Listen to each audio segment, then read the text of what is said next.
Hi, I'm Miss Tyler, and welcome to Context for Kids New Testament Studies. I think it's like 12 or 13, but it is our fourth installment in the leadership in Israel. I do know that. We're going to be talking about the Judean governors, which means, dun dun dun, Pontius Pilate. So I wore my very special Darth Vader shirt, and I'm not sure if actually you can see it, but it's got Darth Vader and his stormtroopers, because, you know, they had the evil emperor over them, who we'll be talking about next week. And, you know, Pontius Pilate was just a little stormtrooper. And we're going to be talking about him plus a whole lot of others. We're going to be talking about the difference between prefects and procurators and a whole bunch of things that people say, well, that's inaccurate in the Bible because it was actually... No, they actually do a pretty good job. Some translators don't get it right, but in the Greek it's right. So anyway, let's go on. So the Judean governors. Dun, dun, dun. So last week we talked about the sons of Herod, and in particular we're going to just talk about Herod Archelaus again.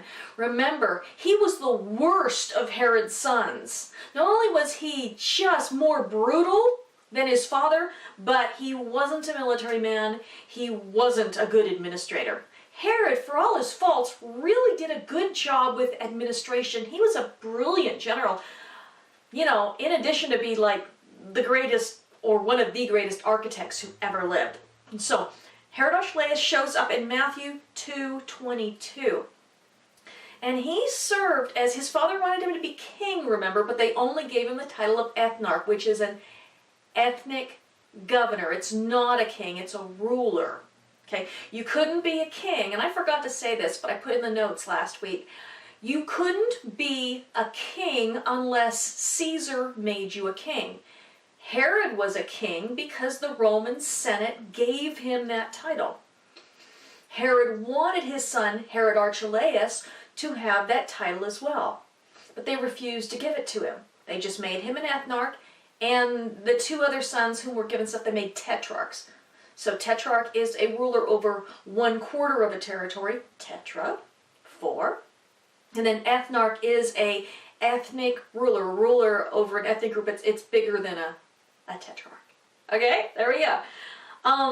He was so evil that the Romans got rid of him after 10 years because he was just horrible. I mean, it was one thing if you were evil and you were a good administrator, but if you were making trouble for the Romans, they weren't going to keep you in very long. And loyalty to Herod the Great only went so far. So we see him in Matthew 2:22, where it talks about when Mary and Joseph went to Egypt, they heard Herod died. They came back, but when they heard that Herod Archelaus had been put in charge of Judea, they went north to Galilee, which was actually their home area. That's where they'd originally came from before they went down to Bethlehem for the census. We're going to talk about that. Excuse me, I got a little allergies, so bear with me, guys. The person who was ruling up in the north was Herod Antipas. Now, he was much more reasonable and laid back, and although he actually was the guy who killed John the Baptist and who mocked, you know, Yeshua, Jesus, you know, after his trial when Pontius Pilate sent him up there, not up to Galilee. Everybody was in town for the feast. See? Allergies. Too stupid to live. All right. You ever just get like that? When you got allergies, when I get allergies, I feel like someone put a wet washcloth in my head and took my brain and gave it to somebody else. But we'll get through this. We will. All right. So, what's a prefect? Unlike, now the governors of Judea were all prefects. It's kind of like perfect, but it's pre instead of per. So remember, prefects aren't perfect. All right, so unlike ethnarchs or tetrarchs, which we just talked about, the prefects were foreigners. They were Roman citizens of the equestrian order. So now we're going to talk about Roman caste systems really quick. And you might have heard of caste systems. We've actually talked about them in different videos. I can't remember which one. But in India, they've got a caste system. I believe in Mexico they have caste systems where you're born into certain classes and you're really not allowed to jump from class to class. Like in India, you've got the very, very top, I don't believe is the Brahmas, it's something else. I think the second order is the Brahma, they're the priest. Above that you've got something, and then you've got 5 castes in India, but at the very bottom, who they consider to be the dregs of society, because they believe in reincarnation and that if you weren't a good person in your last life, you come back worse and worse and worse. And so they think these untouchables deserve to be at the bottom of society. No one will help them. No one will do anything for them. They can't ever not become untouchables. There are jobs that only untouchables are allowed to do because they're so filthy and horrible that nobody else is lowly enough to do them. Boy, I mean, that's just the kind of thing that Messiah came to do away with, that kind of class system. You know, in Yeshua, Jesus, we're all equals as brothers and sisters. There's no rich or poor, Jew or Greek, free or slave. We're all judged by how we represent our King, and if we're conformed to his character. And he said the greatest of all shall be everybody's servant. So, you know, caste systems, not cool. So, the Roman caste system, first on top you've got the senatorial. Actually, there were more levels than this. I simplified it because we're not doing this week. We'll do it some other time. Okay, they got the senatorial, which is where they were the wealthy landowners. I believe that like 3% of Romans owned like 95% of the land or something like that. I'm pretty sure about the 3 part. I'm not sure about the 95 part, but it was the rich were insanely rich. Unlike anything you could ever imagine. People didn't like own their own homes. You know, you had the very, very rich and then you had beggars, you know. It was horrifying. Then you had the equestrian order under the senatorial. And I know equestrian, you think, those are the people who ride the horses in the Olympics. No, it was just the name of the next class. So they were the business class. Now the senatorial, you'd call them the old money, okay? Their families had been lawmakers and the ruling elite for generations and generations and generations. The equestrian order were the up-and-comers, the business class. They were the people that, well, the senatorial people couldn't ignore, but they weren't going to accept into the fold either. You know what I'm talking about? And they're the plebeians, the commoners. So we're going to be talking about the equestrian class. Pontius Pilate and all the Roman governors, they were equestrian class. So they were up-and-comers, so, you know, they're not going to give them the primo assignments, but they're going to give them an assignment. Okay, we're going to talk really quick about the Syrian Legate. And I'm going to show you a map right now of Syria, and I'm going to put this up big on the screen. So look how big. See, you've got Antioch up north here, we've got Syria, and we've got Phoenicia. Phoenicia shows up in the Bible, and we see below that, we see Galilee, the Decapolis, Perea, Idumea. That was Judea, okay? And it was divided up during the 1st century between governors and descendants of Herod. But you see how big Syria is on top there. So let's talk about Syria, because Syria was actually the real deal, okay?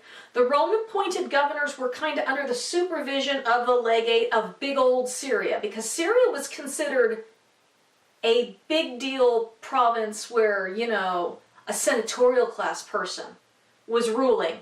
The guy who was ruling Judea as governor, he was kind of not a direct line subordinate, but if things started going wrong in Judea, the legate of Syria could bring in like troops, because he had a lot of troops and there were almost no troops in Israel. We'll talk about that. 2. So the legate of Syria was senatorial rank, old money, big power brokers in the Roman Empire.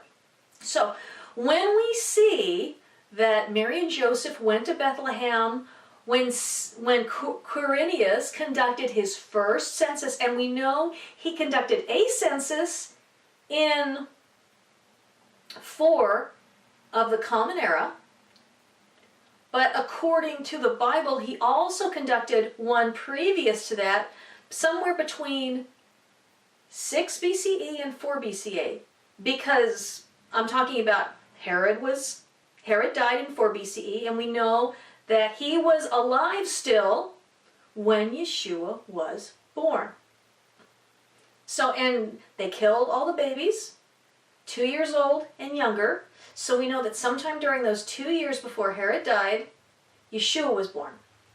So, sometime in there, Quirinius, the legate of, here we'll go back, the legate of big old honkin' Syria and Phoenicia, he conducted a census. And that was for the purposes of figuring out how much taxes you can squeeze out of an area. That's what those were for. All right, so now Judea had a special status. Nobody wanted to be the governor of anywhere else. Send me anywhere else, because the Judeans were really irritating to pagans. They were just unbelievably problematic. So Judea was not a typical province. It was considered a trouble zone. It was like the eastern front of the Roman Empire. And you know, if any of you guys have ever seen the great old Steve McQueen movie, The Great Escape, eastern front. Yeah.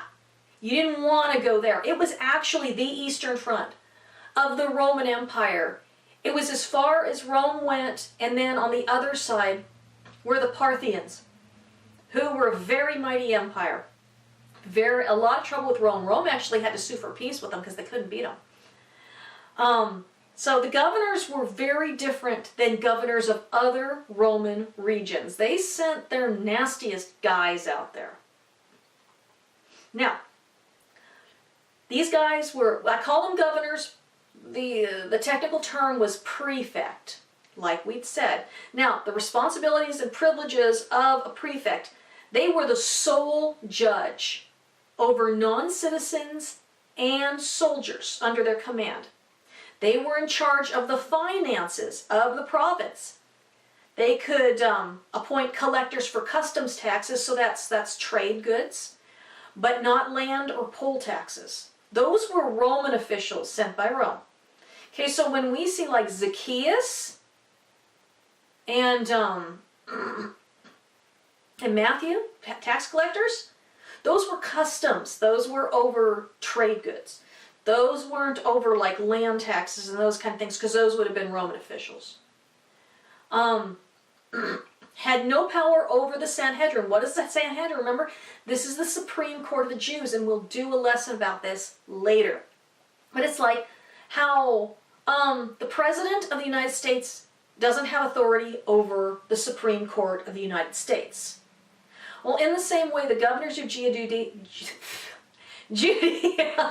did not have control over the Supreme Court of the Jews.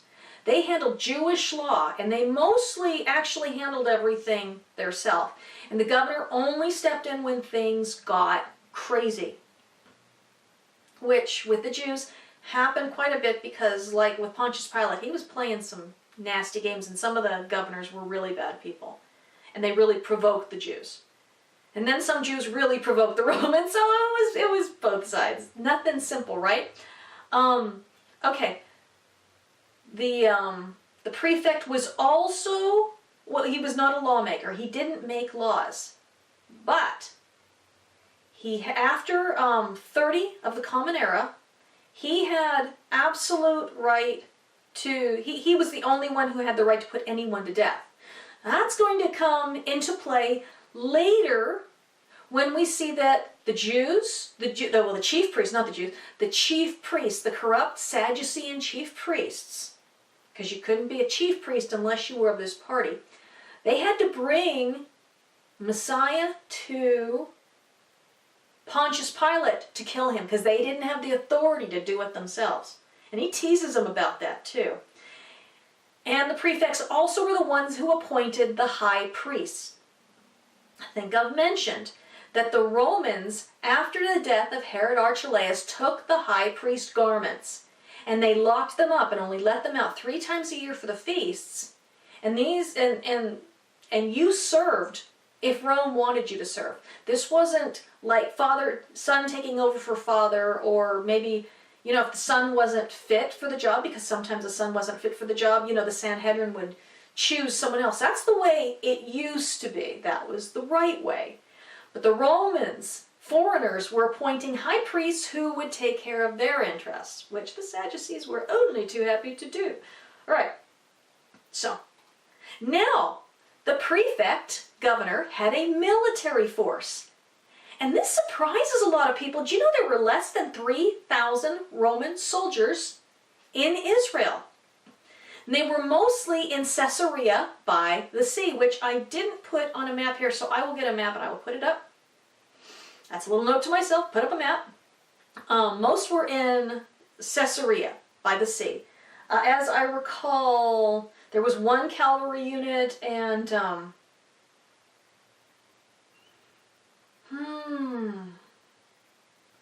4 cohorts.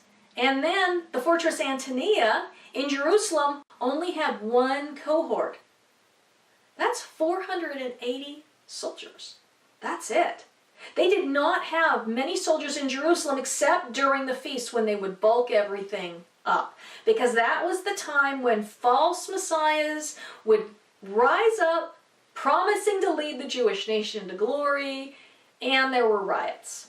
So they would bulk up the military force for the feast, but otherwise, there were only about 3,000 in the entire country. Most were in Caesarea by the sea.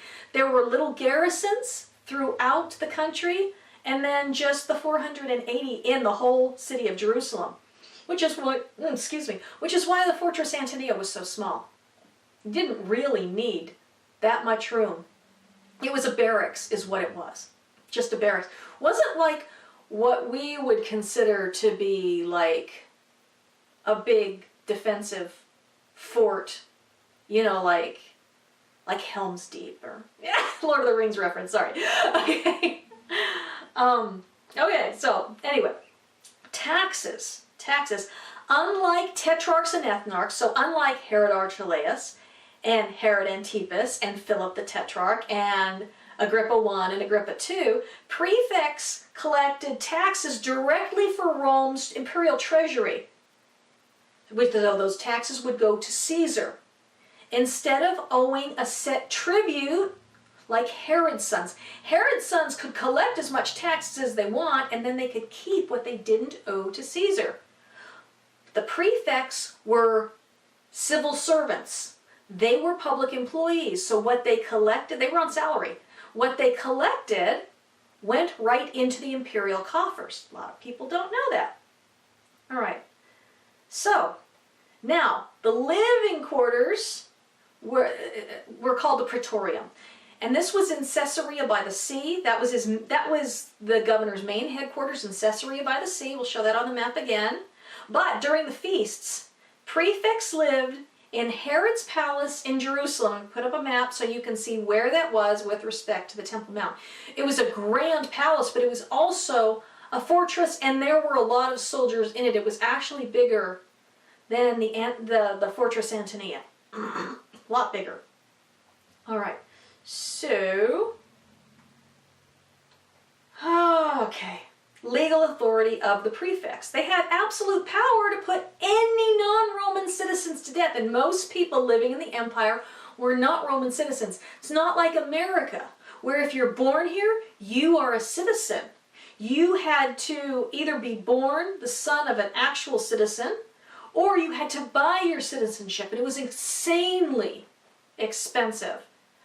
And somebody asked me the other day, and this was a great question, how did Paul prove he was a Roman citizen? Because he came up and, when they arrested him, he says, whoa, can you be beating me? And I'm a Roman citizen here? Dudes, come on. And they were like terrified. Oh my gosh, we just laid hands on a Roman citizen. Because probably most of those soldiers were not Roman citizens. Well, they would have had papers. And believe me, they would have kept them. Because you had to be able to prove you're a Roman citizen.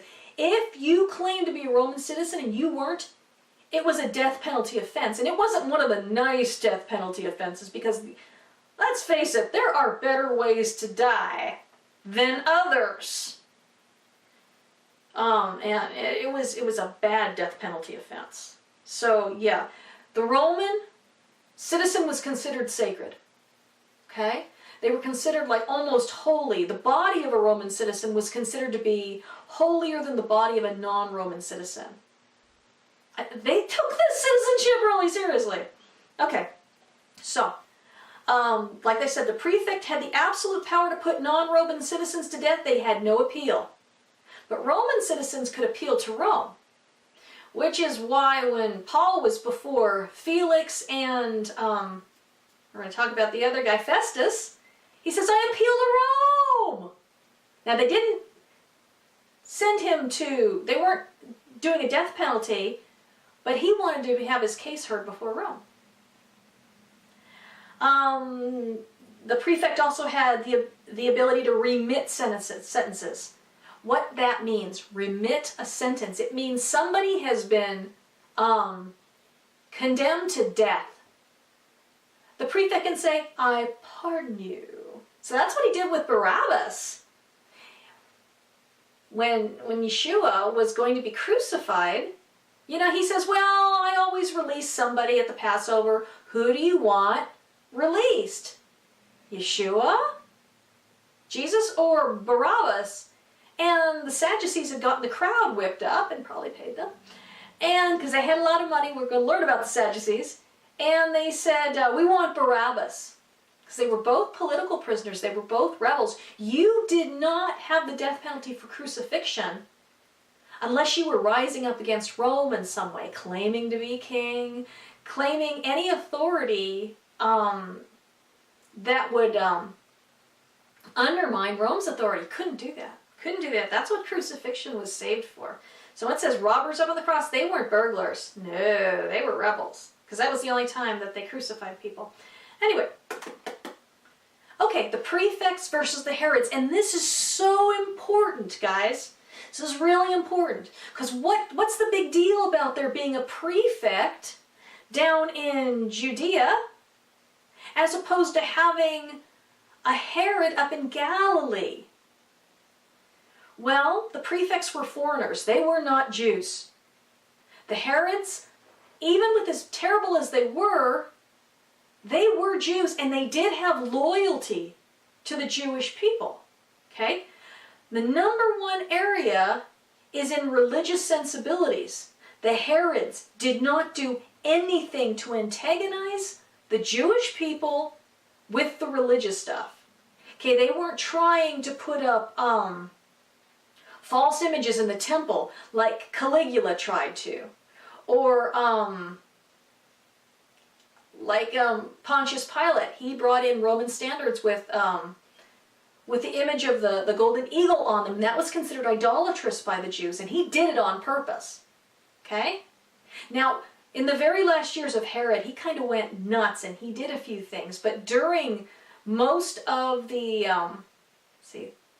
33 years of his reign, he didn't do that kind of stuff. He was really very sensible because it was his religion too. Even though he was a bad Jew, he was still loyal to it. Okay, taxes versus tributes. Like I said, prefects collected set taxes for the Roman coffers. Herods paid a set amount in tribute every year. They owed like 100 talents of silver, 1,000 talents. I don't know how many. I made that up. Okay, so let's look at a quick list of the prefects. You're going to see people did not like being prefect there for long. Okay, Pontius was the first. He took over after Herod Archelaus' disastrous reign as ethnarch. And he served from 6 to 9 AD. Oh, and where do we have all this information? We have it from Josephus. We have it from Roman historical records. So this is all very well documented. This was in the records. Marcus Ambivulus, 9 through 12. I hear he was kind of really ambivalent towards the... Never mind. Ambivalent means he didn't care. Bad pun with a big long word, sorry. Annius Rufus, from 12 to 15. Is it just me, or does that sound more like a dog's name? Annius Rufus. Roof. Okay.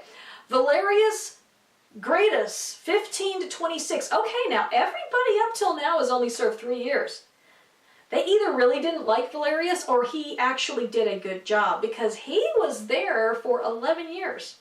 Okay, now Pontius Pilate, that's a name everybody who's ever studied the New Testament knows. And he served for 10 years, from 26 to 36. He was the guy through Messiah's entire ministry. Okay, and John the Baptist's entire ministry. Okay, Marcellus from 36 to 37, and then Marulus from 37 to 41. And I mentioned last week that in 41, Herod Agrippa was made king over that region, and then his son took over for him. Then we get to procurators. Okay, so prefects before the Agrippas, and then after that, procurators. Why? Because Emperor Claudius, who we will discuss next week, he changed the position. He changed the name from prefect to procurators. Okay? So the procurators were actually either Jews or related Jews by marriage. So they were better than the prefects. Okay? So we've got Marcus Antonius Felix. So remember when Paul said, most honorable Felix, that's this guy, and he served from 52, CE 52 to 60. His wife was Drusilla. I can't remember if that was the daughter or sister of Agrippa I. And we see that in Acts 24. Then we see Porcius Festus. Porcius Festus. Come on, Porcius Festus's mom. That is his father probably named him, because what woman would do that to a kid? It was probably a really great name, Porcius. It's like Porky Pig and Festus. I don't know. And he served from 60 to 62. And we see him in Acts 25. Both of those are, associated with Paul. So that was when Paul had been arrested. Those were the guys he was dealing with. And so because of that, because he was at the end of Felix's tenure as procurator and the beginning of Festus's, we can date that to CE 60. And by the way, this is a aside. Why do I use BCE and CE instead of BC and AD? Well, there's really a reason, because it gets really confusing if we go with the traditional BC and AD. People say BC stands for before Christ and AD stands for after death. Well, 1 AD never stood for after death. It's Anno Domini, year of our Lord, which would be great if he was born in 0 BC, but he wasn't, because that year didn't exist. Not only that, but he was born in the years before the 80 years. He was born sometime between 4 and 6 BCE. So BCE stands before the Common Era. CE stands for the Common Era. It's this arbitrary line they drew. But also, if you say after death, then that would mean there would be this gap between before Christ and after the death, and you can't do that. But it's just that's how people were taught to remember it when I was young. So I say BCE, before the Common Era, and CE, Common Era, instead of BC and AD, because BC and AD are not accurate. And so that's why most scholars do it these days, because once you know, it just kind of irks you. Well, it irks me. I like things to be accurate as much as possible, except for my teachings, because kind of loopy. All right, so those were, we talked about the prefects and the 2 kings that served in the meantime and the procurators that served after. Let's talk about the Jewish-Roman wars, because this weighs into it too, and I'm just going to briefly talk about it here. The census of Quirinius, the legate of Syria. When he did that in 6 of the Common Era, so Messiah would have been about 10 years old at this point. It was the beginning of what we call the Zealot movement. And people started really wanting to overcome Roman power by force. They looked at the example of the Maccabees. And if you haven't watched my, it's 6 or 8 part series, I can't remember, please do, it's important history. They were inspired by those guys, but the Zealots were entirely different. The Maccabees weren't trying to overthrow Grecian rule. They were trying to preserve their worship because the Greeks were saying, you can't obey God's laws, you can't keep his feasts, you can't circumcise your sons, and hey, we're going to set up an idol in the temple of Jupiter and sacrifice pigs on the altar to another god. No one can put up with such an affront to God's honor. But the Zealots just wanted the Romans out. The other Jews said, well, you know what, we had self-rule for a while and we really brought God's name to shame during that time, so we're going to do what happened in Babylon, and God said, build houses, build gardens, pray for the peace of your city, obey any law that is not directly against the Torah laws. Okay? So unless they're commanding you to do something that violates an actual commandment concerning the worship of God or sexual immorality or something like that, go along with it. That's where the rest of the Jews were. But these Zealots, they wanted self-rule again, probably because they remember how well it worked the last time. Not. Then we have 66 to 70, the Jewish revolt. That was disastrous. That is the one that ended up being the end of the temple.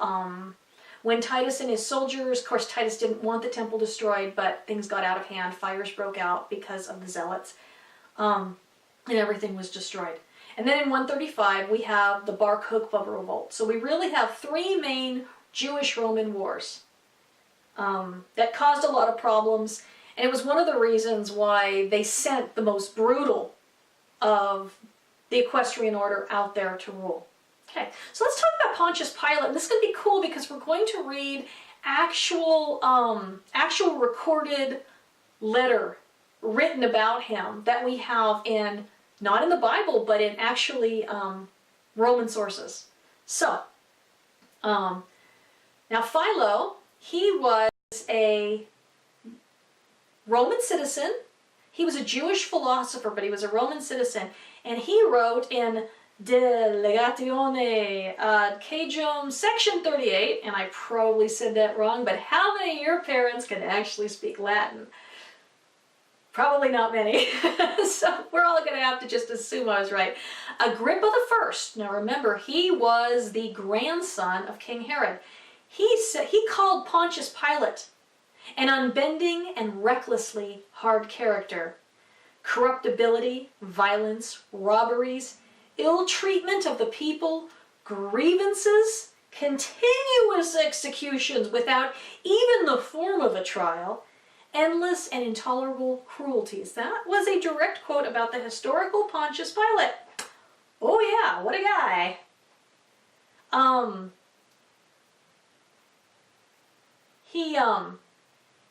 He provoked Jews on the first day of his coming to power in 26 CE by coming in at night when no one was awake, and all of a sudden everybody wakes up and there are these Roman imperial images all over Jerusalem. Well, he knew it would anger them. He knew what he was walking into, and he did it to mess with them. And that's out of my Sure book that I keep telling you about, and that's in the if you go to the blog www.contextforkids.com and look at the Judean governors, I've got a list. It's Division 1, Volume 2, page 83, actually. He took temple treasures. Yeah. In Luke 13:1, and we can look at that really quick. It talks about Pilate mixing the blood of Galileans with the sacrifice. Now, does that mean he actually went into the temple and sacrificed Galileans? No. No, no, no, no, no, no, no. Luke 13, verse 1. Now there were some present at the same time who told Jesus about the Galileans whose blood Pilate had mixed with their sacrifices. What that meant was during the Passover season, or it might have been one of the other feasts. I closed it, and I actually don't know. I should have looked that up beforehand. At one of the feast seasons, when they came with their Hagigah, their offerings, or maybe their Pesach, that he killed some of the festival goers. So, mixed their blood with the blood of sacrifices. That was an idiom. It was a way of putting things. He did not do this in the temple. As a matter of fact, the Jews had the right to kill any Gentile who came past the Soreg wall. And the Romans upheld it, and Pontius Pilate would not have, even for a Roman citizen, they were allowed to kill Roman citizens who tried to come in the temple precincts who weren't Jews. So Pontius Pilate would not dare come in. All right. He purposely made votive shields with the emperor's face and placed them in Herod's palace. That infuriated the Jews. They considered those to be graven images. He did a slaughter among the Samaritans in 35 CE. This was after the death of Messiah. There was a sacred utensil incident. There's this Samaritan prophet, and he said that, oh gosh, I'm trying to remember how this went. There was something about he was going to reveal sacred utensils for their temple, because they had their little thing on Mount Gerizim, and for their sacrifices. Of course, it was long gone. But he said that if everybody had faith, that he was going to reveal them and everything, and they gathered, and the Romans didn't like it, and Pontius Pilate he didn't kill them all, but he killed the wealthiest and most influential among them, which just happened to be Roman citizens, and he didn't offer them the chance for appeal. You see, 35 CE, he was out in 36, that's why. Rome had finally had enough of his brutality. Okay, so how do we know that Pontius Pilate wasn't just made up, besides the fact that Roman historians and Jewish historians talk about him? This is the Caesarea zone. The Caesarea zone. The Caesarea stone. This is real cool. I'll put this up big for you. This was found in 1961. Before 1961, there was no piece of archaeological evidence even suggesting that Pontius Pilate was real. And so because they had him from Josephus and Philo, people thought, well, maybe he isn't really real. Then they found this. This says, Pontius Pilate, prefect of Judea, has presented Tiberium to the Caesareans. So, very cool. And that's it for the Roman governors. You know, it was a terribly brutal time, and there was provocation going on both sides. It was like a powder keg. You know, a lot of times we think that Jesus, Yeshua, was born into this simple, cut and dry situation, but he really wasn't. He was born into a powder keg. Not only were the Jews fighting amongst themselves, deeply divided into factions, but the Romans on the other side were also provoking them, and they were provoking the Romans. It was a mess. And then you've got the stuff with the Parthians going on right on their border. And then you've got the Herodians. You know, we're going to be talking about them more and more. It was a mess. So nothing in the New Testament's simple. Seems simple, but the more and more you know about the big picture, the more and more you realize that it was the perfect time for God to send his only unique Son to die and conquer the forces of evil, because they were all marshaled, you know, and frankly, personified in the form of Rome. Yeah, great evil, great evil. All right. Discipleship moment, sitcom relations. Okay, now, I'm probably not the only person this applies to. You may have noticed, I'm really not socially adept. Well, maybe you didn't notice from these, but I'm like the kind of person who goes to a party and will sit in the corner, and if somebody does engage me in conversation, I'll talk about is this stuff, because it's the only thing I feel comfortable with. I am not a social person, and I grew up that way. And in school, I was like that. I didn't know how to get along with the other kids. I was always the awkward, picked on one. And so I made this big mistake in my teen years and in my 20s. And what I did was I learned how to be social from sitcoms. There's a problem with that. You see, the stuff we see in sitcoms isn't realistic. You can't say the kind of cruel things that people say to one another in sitcoms and not hurt people. See, I was clueless to this. I was funny. I was always making everybody laugh, everybody except for the person I had just torn down into pieces. I was always saying wildly inappropriate things, but the kind of things that were normalized in sitcoms. And I'm not talking about the kind of sitcoms we have nowadays. I'm talking about the kind of sitcoms we had in the 80s and you know, in the early 90s. TV was a lot different then. Can't even imagine unless you're grown-ups, then you know. But the way people treat each other in television shows is deeply hurtful in real life.